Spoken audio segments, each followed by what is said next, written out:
రమణ మహర్షి యొక్క పరమ ప్రధానమైన సందేశము ఒక్కటే. అది నేను మళ్ళీ మళ్ళీ నొక్కి చెప్తున్నాను. ఆయన ఎప్పుడు జీవితాంతం ఆయన చెప్పినటువంటి విశేషం ఒక్కటే మానవాళికి: నువ్వెవరో నువ్వు తెలుసుకో. సూర్యనాగమ్మ గారు తన లేఖల్లో ఒక మాట రాశారు. బ్రహ్మాస్త్ర ప్రయోగం చేశారు అంటుండేవారు. ఆయన దగ్గరికి వచ్చి మాట్లాడిన వాళ్ళు ఎక్కడైనా గతి తప్పి కొంచెం ఎక్కువ మాట్లాడడం మొదలు పెడితే వెంటనే ఆయన నువ్వెవరో నువ్వు తెలుసుకోవయ్యా అనేవారు. నువ్వెవరో నువ్వు తెలుసుకోవయ్యా అనేటప్పటికి అయిపోయినట్లే, ఇంకా అక్కడతో ఆ చర్చ పూర్తయిపోయినట్టే. అది బ్రహ్మాస్త్రం. నువ్వెవరో నువ్వు తెలుసుకో అన్నప్పుడు ఆయన ప్రశ్న వేసి విడిచిపెట్టలేదు.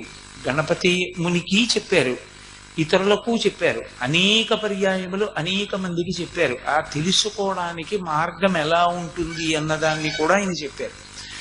ఆయన తరచుగా చెప్పినది ఒక్కటే: